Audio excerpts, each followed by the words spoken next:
Hello, everyone. Thanks for being here. It's that time again as we head towards the holiday season, a time that for some people will be fun, lots of fun, and maybe for others can be downright depressing. I get a lot of questions concerning stress management and wellness and career management at this time of the year, and I have to do a lot of seminars at this time of the year related to striving with the holidays. So tonight, I'd like to be able to help you as much as I can by focusing this seminar on thriving during the holidays. Thank you for taking some time out of your busy schedule to view this webinar. I want to thank you for being here as well and for sharing it with some of your friends that might be struggling. My name is Linda Robert. I'm your coach and your facilitator for this webinar. I'm really excited to be with you and to share this great content with you. My goal is to inspire you and to challenge your thinking and views about this time of the year. I'm also here to be of service to you and to assist you to make your holiday season more enjoyable. We all know that winter festivities can typically be more challenging for some people and more stressful because of the family visiting or the parties and the bigger meals that you might have to prepare. And of course, you might have more work to do. Maybe you have to complete some reports by year end. So it can be really crazy. But I want you to thrive during this time, not just survive. So I'm going to be offering you various tips, 10 tips altogether. And the first tip is take care of yourself. Now, at this time of the year, we don't naturally think of taking care of ourselves. Add something new to your wardrobe that nourishes you. Now is a great time for self-care. Take a quiet break from the hustle and bustle. Take a long bath or a short walk around the block, or even just a 10-minute time out can give you a much needed pause during all of the busyness. I've been practicing a lot of mindfulness, as some of you know, and sometimes I just practice mindfulness for 5 minutes just to get a bit of a break, and I notice that it's really helpful to me. So what nourishes you? What can you do or what can you be that shows the world that you care about you and, of course, your well-being, and that you care about your family and friends as well, especially at this time of the year. Let's look at tip number 2. Christmas time is often a time of traditions, but sometimes it's those traditions that we try to keep up, but that doesn't feel right for a variety of reasons. Remember that it's okay to not do what you traditionally do. Just because you have to do it doesn't mean you really have to. Planning something totally different can be a great way to ease some of the pressure. It can be something fun to think of with your family, with your friends. Perhaps it's just a completely simple way to celebrate the holiday, but that might be a tradition for you. So what could be a new way for you? What could you do to create a new tradition for this time of the year, especially if the old tradition isn't working out for you? Maybe a tradition that's completely different than anyone else's and that can help you thrive instead of just survive.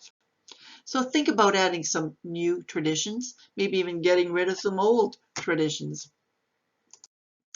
Tip number 3, do what you want to do and not what others expect of you. When we're a couple, we often do things for others.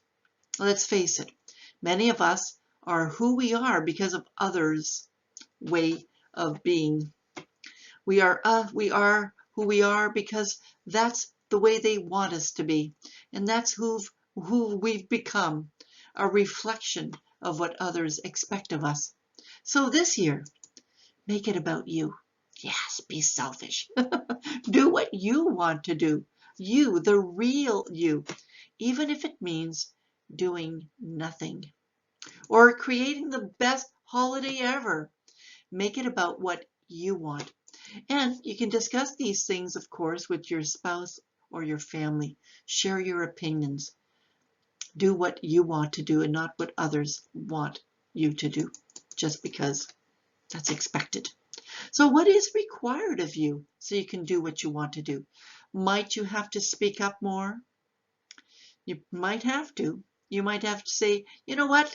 This year I want to do something else. I want to do this or I want to do that. It might require asserting yourself as well, of course. Now let's go on to tip number 4. Send some gratitude cards or letters to people that have been meaningful to you during the year. You know, a few years ago, I read about the importance of being grateful and to write a list of things that I'm grateful for. So, for the last few years, I've taken the time to write some things that I'm grateful for, and typically at this time of the year, I'll write a card for my special friends. I may not always be on time for Christmas, so they're not going to receive it for Christmas, but more than likely they'll receive it in the new year. So I consider them best wishes for the new year instead of a Merry Christmas card. And I take sometimes a couple of weeks just to complete them. No stress. I don't want stress at this time of the year. I want to thrive. And I feel good when I write those letters because I have to focus on the friendship, not just, spending overly expensive gifts and buy a lot of gifts. And so when my friends receive this letter or this card, it makes them feel really appreciated. And I know that I've made a little bit of a difference in their life. And I also, at this time of the year, sometimes wake up with just feeling grateful, just for waking up. And at the end of the day, I'll often write a few things down of things that I'm grateful for, things that I've noticed, or things that I've observed, or things that I've felt that made me feel really grateful for being here. All right, let's look at tip number 5. Sort out what you really want from this time of the year. The holidays or Christmas time has a different meaning for people, depending on their upbringing, their beliefs, or their values. What are some of your values around this time of the year? What is it that you truly loved from your past experiences? Think about that. Was it the feelings? Was it the Christmas songs? Was it being with family? I know for me it was a sense of family. I grew up with my grandparents and Christmas was always really, really quiet, except when we would visit my grandparents' relatives. Then it was really loud, but otherwise it was always very quiet. So when I was with my husband, it was fun because he has a big family and, everyone got together. There was lots of people, lots of food, kids. That was great. So for you, what is it? Was it the people around you? Was it the laughs? Was it the memories that were created or the physical environment, the decorations, the spiritual connection that you felt for Christmas or at Christmas and the holidays? You want to ask yourself, what are you willing to do to support that rather than just doing what you feel you have to do? Was it the meaning that you wanted for Christmas? Or maybe you need to create that meaning now. Maybe your whole idea of Christmas or your whole idea of the holidays is completely different now. So what is that meaning for you? What is the feeling that you want to experience at this time of the year? What do you really, really want? So this really is about deciding what you want at this time of the year. The experiences, the people, the things, the sights and sounds. Sort out what you really want from this time of the year.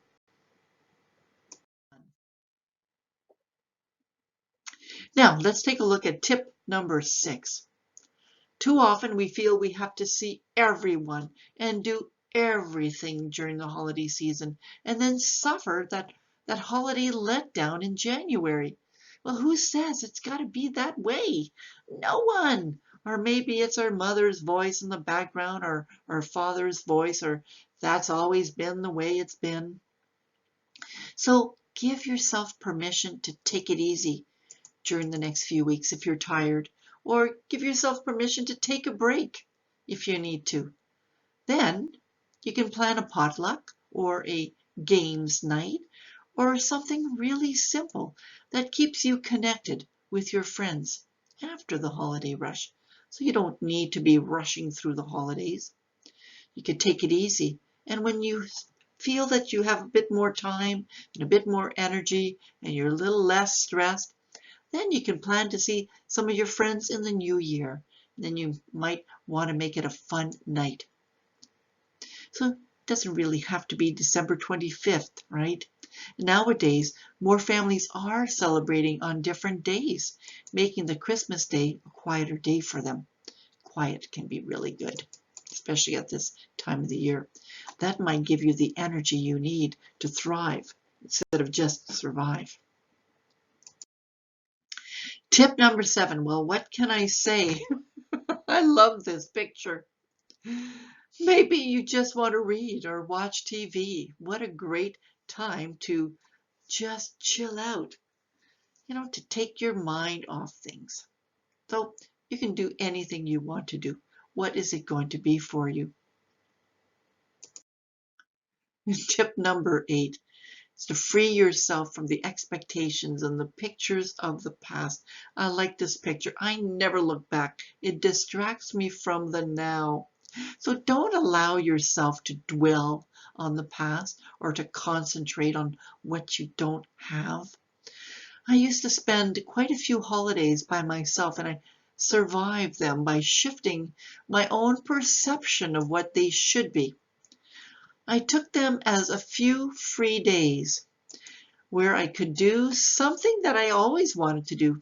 Then I started thriving because I knew that it was my time, or if I was spending time with somebody else, that it was our time. And we chose to do whatever we wanted to do. But I never thought of doing that before because it was always the crazy, we got to do this, we got to do that. And that just didn't work for me after a while. I needed really to make it my own holiday. So I finally freed myself from the past, freed myself from all those expectations, and I created something that fit right for me and my family. This is the one of the keys, I think, for thriving. You definitely need to just disengage from those previous expectations. It doesn't mean that you have to betray that spirit of Christmas. The ghost of Christmas yet to come will not hunt you down. I'm only suggesting that you replace the memories that are bound to the holidays, and that you replace these memories with new ones that are really meaningful to you today, not meaningful to you in the past you. So make a list of all the things you've always wanted to do. Then you might want to make a schedule if you want to do those things and plan them out and stick to them. Maybe it's I want to go tobogganing if we have enough snow, that is. Maybe I want to go sliding this year, or maybe I want to go skating. Whatever it is you want to do. Well, that is if you have skating rinks. Of course, I live near Ottawa, and there are skating rinks where I live, and typically snow at this time of the year. Not a lot right now, though, but I'm hoping that we get a bit more snow. Maybe it's building a snowman. Sure, let's do that this year. Maybe you couldn't do that the year before, the previous years. So you might want to just consider this is a brand new Christmas holiday or winter holiday. What are we going to do? What are you going to do? I think it's a normal part of human behavior to think of past events, especially when it comes to significant events. So while you may think of the past and maybe the last few Christmases, don't get stuck there.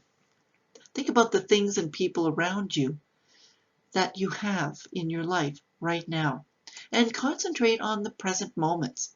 So free yourself from any expectations and pictures of the old you. You're a new you now. This is a new holiday. Focus on that. Tip number 9. It's normal to feel at odds with yourself and family events when you're dealing with grief. Well, sometimes, Christmas can be a very sad time for people, especially if you've been recently separated or perhaps someone important in your life has passed on. So, unfortunately, we also have to accept that things might be different. Don't isolate yourself, but you might limit your involvement when you need to, and you might plan some new events. Things aren't going to be the same, especially with a recent breakup, or maybe even if you've lost your job. It's impossible to recreate the same moments as you've experienced in the past. Things change every day, right? So when you think about it, you have to accept that yesterday is gone and that all you have really is this very moment. And I like that because it takes a lot of pressure off. When we think we have to recreate things from the past, that's a lot of pressure, that's a lot of stress. So we can accept that things are different and appreciate the moment that we have right now. Right this very, very minute, this very, very present moment with whoever you have in your life now. And if you are by yourself, you can still enjoy that moment of solitude by yourself without necessarily being lonely. If you are lonely, there's a lot of different activities to do. Some people will go and help the poor or the homeless. Some people will visit with family and friends. Some people will go around collecting goods for the homeless. There's a lot of different activities that you can do by yourself or even with other people as well. So you might accept that things are different, but that doesn't mean that you can't enjoy the moment. And the last tip, it's okay to say no. Need I say more? You can say no to that party if you didn't really feel like going, or the one that you've always hated. Or you could say no to the friends that you never really did get along with anyways. Or to shopping at the craziest times. You can actually say no to that. Instead, you can say yes to what you and what your family wants. Now, I think it's a great idea to discuss these things with your family and decide what your no's are going to be this year and what the heck those yeses are. Those, yeah! What are those yeses? And then, of course, do those yeses. Never mind the no's. They're forgotten now. Get out there and have some fun. So, keep in mind, tip number 10, just say no. Sorry, I can't this year. I've got other plans. It could be that simple. It could be that simple. Well, that's it for today's webinar. Short and sweet. I want to thank you for viewing it, and I hope that you found this information very valuable. I am a coach and I specialize in wellness, stress management, emotional intelligence, and career management. And I do work primarily with midlifers. I always welcome the opportunity to meet with you one-on-one for a complimentary consultation to explore how my services can assist you. And I can meet with you on Skype. If you're in the Ottawa area, I can meet with you in person and then we can continue our work over the phone. And if you would like to reach me, I should say, please contact me at linda@lindagrobert.com. Thanks again, everybody. Bye-bye now.